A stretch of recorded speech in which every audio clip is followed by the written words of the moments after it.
Bismillah ar-Rahman ar-Rahim. Bonjour. Donc, notre présentation est intitulée sur l'influence des matériaux HiCA sur les caractéristiques électriques du transistor DigiMOS. Donc, au cours des 40 dernières années, l'accroissement des performances des transistors MOS est intimement lié à la miniaturisation des dispositifs. Cependant, cette réduction des dimensions des transistors fait MOS apparaître des effets néfastes dans le principal et l'effet tunnel. Ce dernier peut avoir plusieurs conséquences sur le fonctionnement du transistor MOS, telles que la perturbation du courant ion, puisque les électrons du canal peuvent s'échapper par la grille avant d'atteindre le drain. La technologie la plus prometteuse pour diminuer l'effet tunnel, et bien sûr, c'est la technologie HiCA. Celle-ci est basée sur le remplacement de l'oxyde de gris SiO2 par un oxyde présentant une permittivité élevée qui s'appelle matériau HiCA. Les deux matériaux à forte permittivité largement étudiés sont les oxydes d'ammonium et de zirconium en raison de leur constante électrique évaluée entre 20 et 25.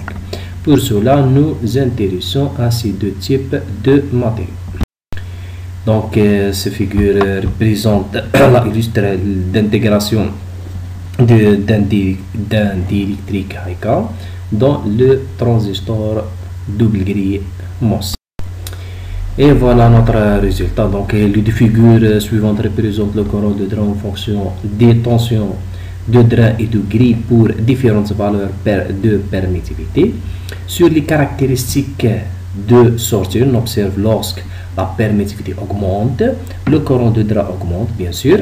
Cela est dû de la diminution du courant de grille.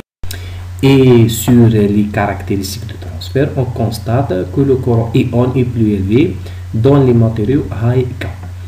De plus, les matériaux HiCA présentent des tensions de seuil supérieures que celles de l'oxyde de gris SiO2 comme il est représenté dans cette figure. Et voilà la tension de seuil en fonction de l'épaisseur du canal. Et afin de valider les résultats obtenus, nous comparons les résultats obtenus avec le modèle présenté avec ceux obtenus par des logiciels commerciaux tels que le logiciel Silvaco-TCAD pour le matériau Hafnium. Donc les résultats obtenus, notre résultat obtenu sont satisfaisants. Et voilà sur le courant de drain en fonction de la tension de grille. Et comme conclusion, les matériaux HiCA sont actuellement étudiés pour le remplacement du dioxyde de SiO2 dans les transistors MOS.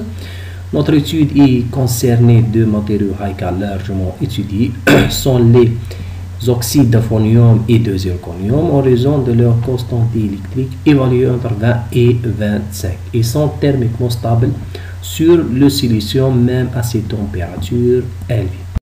Et enfin, merci pour votre attention.